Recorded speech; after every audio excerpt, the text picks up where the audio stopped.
कानपुर में नाबालिग बच्ची से पुलिस की बेशर्म बदजुबानी, गुंडे ने घर में घुसकर किया रेप का प्रयास, दारू से नहलाया। एफआईआर की जगह दरोगा बोला जब एप्लीकेशन लाती है इनके साथ रेप ही होता है। एसपी ने शुरू कराई जांच, थानेदार बोला था चल मेरे साथ जीप में बैठ, तुझे पूरा कानपुर घुमाऊंगा, देखे तेरी मर्जी के खिलाफ कौन रेप करता है।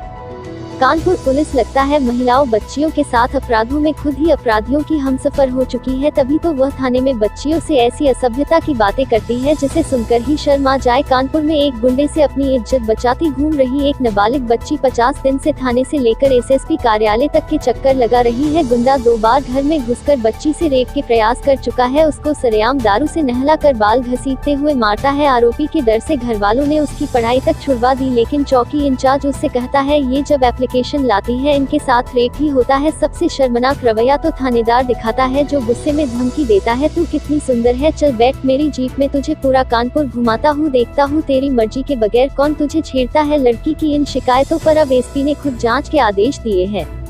कानपुर एसएसपी के ऑफिस में अपने लंगड़े नाना और नानी के साथ आती 15 वर्षीय नाबालिग, ये कानपुर पुलिस की वो बेशर्म हकीकत है जिसे सुनकर ही शर्म आ जाए। इस बच्ची के साथ 15 जुलाई को काकादेव इलाके दबंग गुंडे शनि ने घर में घुसकर रेप करने की कोशिश की, उसके कपड़े फाड़कर दारू से नहला तक दिया, उसके शोर मचाने पर बाल घसीटकर मारा भी, लेकिन पुलिस ने न उसकी एफआईआर लिखी न गुड्डे को पकड़ा, उल्टा सिर्फ मारपीट की हल्की धाराओं में केस दर्ज करके मामला ठंडा कर दिया। और हैरानी देखिए, लड़की जब शिकायत करने एसएसपी के यहाँ पहुंची तो थानेदार से लेकर चौकी इंचार्ज तक भड़क गए। नानी का आरोप है जब हम थानेदार कौशल के पास गए थे तो वह गुस्साते हुए बोला थे तुम इतनी सुंदर हो कि तुम्हें लड़के छेड़ते हैं, बैठो मेरी जीप में, तुमको पूरा कानपुर घूमता हूँ, देखे बगैर तुम्हारी मर्जी के तुम्हें कौन छेड़ता है। जबकि चौकी इंचार्ज रविशंकर तो कहता है तुम जब भी एप्लीकेशन लाती हो रेप ही होता है। ये लड़की की परिचित ने रिकॉर्ड भी कर लिया है।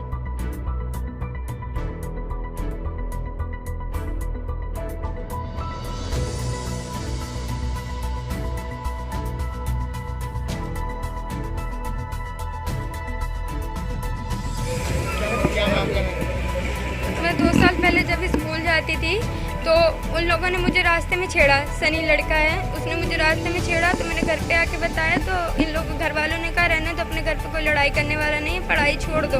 तो पढ़ाई छोड़ दी। फिर अभी 2 महीने पहले मैं अपनी दुकान है हम लोगों के यहाँ परचून की, तो उस पर बैठी हुई थी, उसने मेरे बाल पकड़े रोड पे घसीटते हुए ले गया, उसने रोड पे मारा। और जब मैंने अपने बचाने के लिए मैं भागी अपने घर की तरफ तो देरी से मैं टकरा के गिर गई और वो मेरे घर पे घुस के आया, उसने मेरे कपड़े फाड़ दिए, मुझ पे दारू डाली और बोलता है सीधी तरह नहीं मानोगी तो आपकी रेप करूँगा। जब मैं यहाँ एसएसपी के पास आई उन्होंने मुझे कहा कि जाओ थाने जाओ, मैं देख लूँगा। जब मैं थाने गई तो कौशल दीक्षित मुझे 6 बजे बुलाया, 9 बजे तक रात में बैठाए रहे, कहते मैं अभी आता हूँ अभी आता हूँ। जब वो आए तो मुझसे बोलते हैं कि चल तू मेरी बैठ गाड़ी में, देखो तू कितनी सुंदर है जो बिना तेरी मर्जी के कोई पूरे कानपुर में तुझे छू ले। उन्होंने ये बात बोली। उसके बाद अब अधिकारियों से मिली तो फिर क्या बोला गया? अधिकारियों से फिर जब मैं मिली फिर उन्होंने थाने भेज दिया। जब इस बार मैं थाने गई, हाँ, तो अब उनका क्या तो उन्होंने ये मुझसे बोला जरा अपने मुंह से दुपट्टा हटाओ, देखिए तुम कितनी सुंदर हो जो तुम्हारे साथ छेड़खानी हुआ करती है, और जब तुम एप्लीकेशन लेके आती तब तुम्हारे साथ रेप ही हुआ करता है। अब क्या चाहते हो आप? हम ये चाहते हैं कि सनी के साथ साथ जो पुलिस वालों ने बदतमीजी की है उनके ऊपर भी कार्रवाई हो। कल आप पुलिस से मिलने आई थी, हाँ। तो एसपी से क्या आपको बोला गया है? एसपी ने कहा कि ठीक है जाओ मैं देखूंगा। उन्होंने फिर कल यही बात बोली। उन्होंने एक लेडीज को बुलाया, वो पुलिस वाली है, उन्होंने बुलाया, वो आधी रास्ते में लेके गई, कह रही ठीक है मैंने तुम्हारी पूरी बात सुन ली, उतरो जीप से, मैं आऊँगी कल, आज तो मैं कार्रवाई नहीं कर पाऊंगी। और उन्होंने बोला था मैं 9 बजे आऊँगी, अब 12 बजे नहीं आ रहा, कोई मेरे घर नहीं आया। और जब मैं फिर से अभी यहाँ पे आ रही थी तो वही सनी नाम का लड़का मेरा पीछा करते हुए मुझे परेशान किया। जिस तरीके से आपके साथ बर्बरता की गई है, उसके बाद पुलिस द्वारा लगातार आपके साथ बर्बरता की गई है, तो इससे क्या लग रहा है कि पुलिस पर भरोसा आप कर सकते हैं? उठ गया है मेरा विश्वास उनसे, मुझे नहीं लगता कि कोई मेरी मदद करेगा। आपकी पढ़ाई का क्या है? पढ़ाई मैंने 2 साल पहले उसी लड़के के पीछे छोड़ दी। मैंने सारी बात एसएसपी सर को बताई थी। 8 क्लास में पढ़ती थी।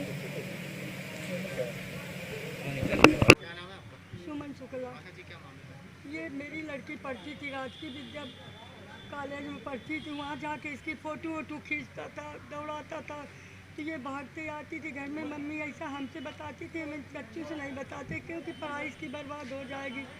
तो इसको फिर पता चल गया मेरे उनको देवर को, तो वो कहने लगे घर पे बैठो, कहीं नहीं जाओगे तुम पढ़ने।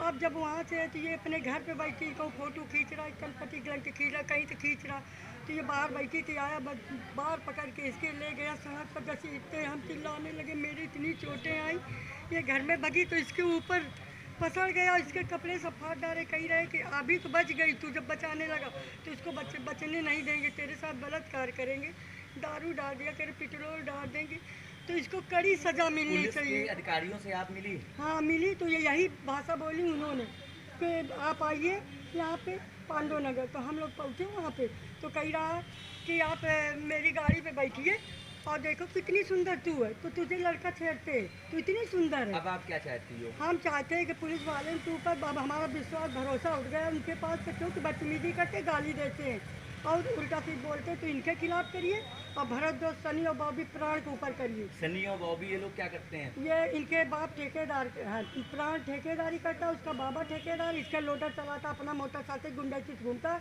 विजयनगर के लड़कों के साथ घूमता, बहुत गुंडे उसके साथ में।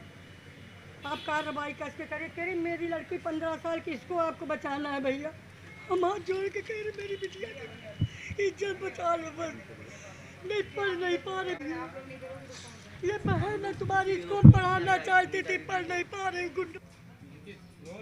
सर काकादू से एक पीड़ित आई है जिसका कहना यह है कि उसके साथ दबंगों द्वारा जो है वो बर्बरता की गई है, कपड़े फाड़े गए, शराब से नहलाया गया है। इस पूरे प्रकरण में क्या कार्रवाई की जा रही है? उसके लिए मैंने थाना प्रभारी को स्पेशली फ़ोन करके उनको बताया हूं और उस पूरे प्रकरण की जांच करने का भी आदेश किया गया है और उसमें सत्यता पाने पर तुरंत अभियोग दर्ज होगा और जो लोग भी इस तरह के अगर कृत्य किए होंगे उनके विरुद्ध कठोर कार्रवाई की जाएगी। सर पुलिस कर्मियों के ऊपर, तत्कालीन एसएचओ के ऊपर आरोप लग रहे हैं, उस पर क्या कहेंगे? उसके लिए मैंने उनके परिवार को बता दिया है कि अगर उनको किसी प्रकार का किसी के विरुद्ध कोई शक हो रहा है तो वो अभी वो दें, प्रार्थना पत्र दें, उसकी जांच कर हमारे श्रीमान वरिष्ठ पुलिस अधीक्षक महोदय वैधानिक कार्रवाई उनके भी विरुद्ध करेंगे।